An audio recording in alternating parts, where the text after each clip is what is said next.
एक पत्थर जिसे आज पूरी दुनिया भीमशिला के नाम से जानती है। 2013 की उस काली रात को जब मौत सैलाब बनकर केदारनाथ मंदिर की ओर बढ़ रही थी, ये विशाल शिला आकर ठीक मंदिर के पीछे रुक गई और भगवान के गर्भगृह को बचा लिया। लेकिन क्या ये सिर्फ एक पत्थर था या किसी अदृश्य शक्ति का प्रतिरूप जिसने आज तक वैज्ञानिकों को सोचने पर मजबूर कर रखा है? केदारनाथ, हिमालय की उन ऊंचाइयों में बसा ये धाम जहां धरती आसमान से मिलती है। ये ना सिर्फ 12 ज्योतिर्लिंगों में से एक है, बल्कि वो पवित्र स्थल है जहां हर चट्टान एक गवाह है, हर पत्थर एक कहानी कहता है और हर दीवार एक रहस्य छिपाए हुए है।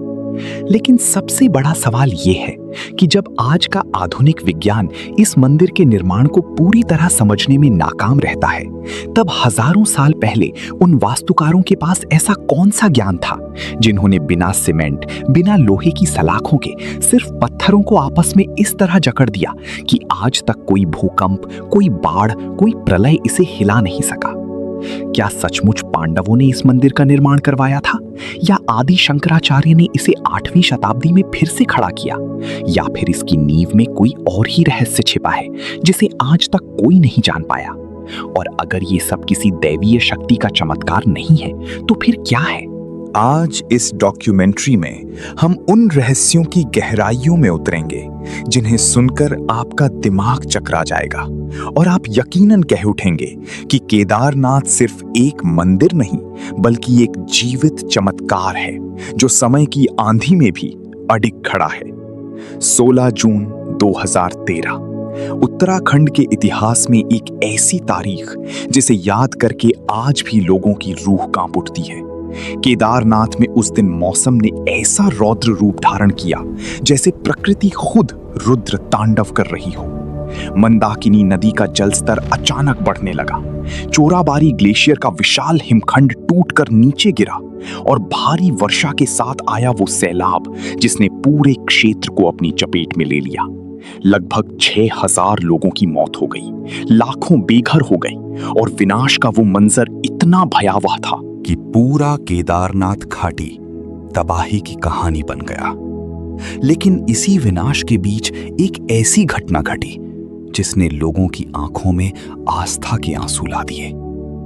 जब वो विशाल बाढ़ का पानी मंदिर की ओर तेजी से बढ़ रहा था, तभी अचानक एक विशाल शिला जिसका वजन लगभग 1000 मीट्रिक टन था और लंबाई करीब 20 से 25 फीट, पानी के बहाव में बहती हुई मंदिर के ठीक पीछे आकर रुक गई। ये शिला इतनी बड़ी थी कि उसने बाढ़ के पानी को 2 हिस्सों में बांट दिया। उस समय मंदिर में करीब 300 लोग शरण लिए हुए थे और यकीन मानिए, अगर वो शिला कुछ इंच आगे या पीछे होती तो नतीजे भयावह होते। लेकिन वो पत्थर ठीक उसी जगह रुका जहां से मंदिर की रक्षा संभव थी। लोगों ने इसे भीमशिला का नाम दिया, महाभारत के महाबली भीम के नाम पर। और आज तक ये पत्थर केदारनाथ के चमत्कार का प्रतीक बना हुआ है। लेकिन क्या ये सिर्फ एक संयोग था, या फिर भगवान शिव की कृपा का एक जीवंत प्रमाण जो आज भी वहां खड़ा है? वैज्ञानिक इस बात से हैरान है कि इतना भारी पत्थर पहाड़ से खिसक कर आया तो क्यों, और मंदिर से टकराने के बजाय उसके ठीक पीछे कैसे रुक गया? क्या कोई अदृश्य हाथ था जिसने उसे वहीं रोक दिया, या प्रकृति ने खुद केदारनाथ की रक्षा की? लेकिन 2013 की बाढ़ ही एकमात्र ऐसी घटना नहीं थी जिसने केदारनाथ को अपनी चपेट में लेने की कोशिश की। इतिहास गवाह है कि ये मंदिर हजारों साल से भूकंप, हिमपात और प्राकृतिक आपदाओं का सामना कर रहा है, फिर भी आज भी वैसा का वैसा खड़ा है। अब जब हम इस मंदिर की दीवारों को छूते हैं तो महसूस होता है कि ये पत्थर नहीं, बल्कि समय की गवाही है। लेकिन क्या आप जानते हैं कि इस मंदिर का निर्माण किसने किया? इस सवाल का जवाब आज तक पूरी तरह साफ नहीं है। धार्मिक ग्रंथों में इससे जुड़ी 3 प्रमुख कथाएं मिलती हैं और हर कथा इतनी रोचक है कि आपका मन मोह लेगी। सबसे पहले बात करते हैं महाभारत काल की, जब पांडवों ने इस धरती पर कदम रखा था। महाभारत का युद्ध खत्म हो चुका था, पांडव विजयी हुए, युधिष्ठिर को हस्तिनापुर का राजा घोषित किया गया। लेकिन जीत के बावजूद उनके मन में एक कलंक था। अपने ही बंधु बांधवों का वध, अपने गुरुओं की हत्या। एक दिन पांडव श्री कृष्ण के साथ बैठे थे और उन्होंने कहा, हे नारायण, हम भाइयों पर अपनों का खून मुड़ने का कलंक है, इसे कैसे मिटाया जाए? श्री कृष्ण ने उत्तर दिया, युद्ध में विजय मिली हो, लेकिन तुमने अपनों का वध किया है। इस पाप से मुक्ति सिर्फ महादेव ही दिला सकते हैं। इसके कुछ समय बाद ही पांडवों को खबर मिली कि श्री कृष्ण ने अपना शरीर त्याग दिया है। ये सुनकर पांडव टूट गए। उन्होंने अपना राज्य परीक्षित को सौंपा और द्रौपदी सहित भगवान शिव की खोज में निकल पड़े। पांडव काशी गए। काशी में शिव के दर्शन नहीं हुए। वे कई तीर्थों पर गए, लेकिन जहां भी पांडव पहुंचते, भगवान शिव वहां से चले जाते। आखिरकार वे हिमालय की ओर बढ़े, जहां केदारनाथ स्थित है। जब भगवान शिव ने पांडवों को आते देखा, तो उन्होंने नंदी बैल का रूप धारण किया और पशुओं के झुंड में शामिल होकर आगे बढ़ने लगे। पांडवों को शिव की युक्ति का पता चल गया। भीम ने एक योजना बनाई। भीम ने अपना विशाल रूप धारण किया और अपने दोनों पैर केदार पर्वत की दोनों ओर फैला दिए, ताकि कोई भी पशु उनके बीच से ना निकल सके। लेकिन नंदी रूपी भगवान शिव ने ऐसा नहीं किया।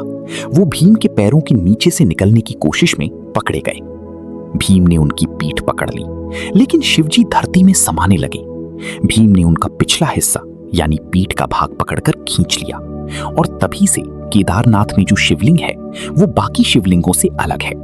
यहाँ भगवान शिव नंदी की पीठ के रूप में पूजे जाते हैं। यही कारण है कि केदारनाथ का शिवलिंग त्रिकोणीय आकार का है, जबकि अन्य ज्योतिर्लिंग गोलाकार होते हैं। पांडवों की कथा यहीं खत्म नहीं होती। माना जाता है कि जब शिवजी ने उनके पापों से मुक्त किया, तब पांडवों ने यहाँ मंदिर का निर्माण करवाया। लेकिन इसी के साथ एक और रहस्य जुड़ा है, पंच केदार। कहते हैं कि जब भीम ने शिवजी को खींचा, तो उनका शरीर पृथ्वी पर अलग अलग हिस्सों में प्रकट हुआ। बाहें तुंगनाथ में, मुख रुद्रनाथ में, नाभि मदमहेश्वर में और जटाएं कल्पेश्वर में। ये 5 स्थान मिलकर पंच केदार बने और इनमें सबसे प्रमुख है केदारनाथ, क्योंकि यहां भगवान शिव की पीठ की पूजा होती है। अगर आप चाहते हैं कि हम पंच केदार की पूरी यात्रा पर एक अलग डॉक्यूमेंट्री बनाएं, तो कमेंट में जरूर लिखें। पांडवों की कथा के अलावा एक और प्राचीन कथा है जो केदारनाथ को और भी पवित्र बनाती है। ये कथा है भगवान विष्णु के अवतार नर नारायण ऋषि की। शिव पुराण की कोटि रुद्र संहिता में इसका उल्लेख मिलता है कि बद्री वन में नर और नारायण ने घोर तपस्या की। उन्होंने मिट्टी से शिवलिंग बनाकर उसकी पूजा की। उनकी तपस्या से प्रसन्न होकर भगवान शिव प्रकट हुए और उनसे वरदान मांगने को कहा। नर नारायण ने प्रार्थना की कि हे महादेव, आप इस पवित्र स्थान पर सदैव ज्योतिर्लिंग के रूप में निवास करें, ताकि सभी भक्त आपके दर्शन कर सकें। भगवान शिव ने यह वरदान स्वीकार किया और तभी से यहाँ उनकी पूजा ज्योतिर्लिंग के रूप में होती है। यही कारण है कि केदारनाथ न सिर्फ शिव का धाम है, बल्कि ये शिव और विष्णु की अद्वितीय एकता का प्रतीक भी है। यहाँ शिव केदारनाथ में ज्योतिर्लिंग के रूप में विराजमान है और कुछ ही दूरी पर बद्रीनाथ में भगवान विष्णु। ये संयोग ही नहीं, बल्कि एक दिव्य योजना का हिस्सा लगता है। अब बात करते हैं उस रहस्य की जो हर साल सर्दियों में भक्तों के मन में उत्सुकता पैदा करता है। जब केदारनाथ के कपाट 6 महीने के लिए बंद हो जाते हैं। करीब 6 महीने तक ये मंदिर बर्फ की सफेद चादर में लिपटा रहता है। लेकिन जब कपाट बंद किए जाते हैं तो मंदिर के अंदर एक दीपक जलाया जाता है। ये दीपक बिना किसी देख रेख के, बिना तेल डाले पूरे 6 महीने तक अविरल जलता रहता है। और जब वसंत में कपाट खुलते हैं तो ये दीपक वैसे ही जलता मिलता है जैसे कभी बुझा ही ना हो। पौराणिक कथाओं के अनुसार जब मंदिर मनुष्यों के लिए बंद होता है, तब देवता और गंधर्व वहां आकर भगवान शिव की पूजा करते हैं। ये माना जाता है कि भगवान शिव उस समय देवताओं के साथ वहां निवास करते हैं। सर्दियों में भगवान शिव के विग्रह को उखी मठ ले जाया जाता है, जहां 6 महीने तक नियमित पूजा होती है। लेकिन मुख्य मंदिर में जलने वाला दीपक ये आज भी एक अनसुलझी पहेली है। केदारनाथ मंदिर की पूजा व्यवस्था भी अद्भुत है। यहाँ के मुख्य पुजारी कर्नाटक के वीर शैव जंगम समुदाय से आते हैं, जिन्हें रावल कहा जाता है। ये परंपरा सदियों पुरानी है।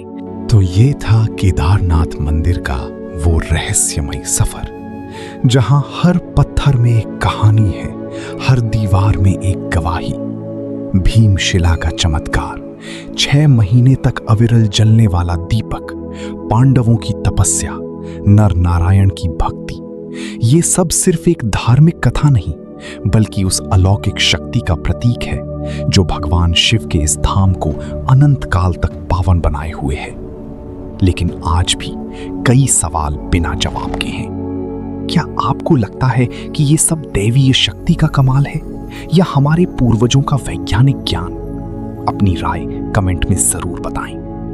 अगर आपको ये डॉक्यूमेंट्री पसंद आई हो तो वीडियो को लाइक करें, और अगर आपने अभी तक चैनल को सब्सक्राइब नहीं किया है तो जल्दी से कर लीजिए ताकि ऐसी ही रोचक और रहस्यमयी डॉक्यूमेंट्री आप तक पहुंचती रहे। मिलते हैं अगली डॉक्यूमेंट्री में, तब तक के लिए धन्यवाद। जय हिंद, जय भारत।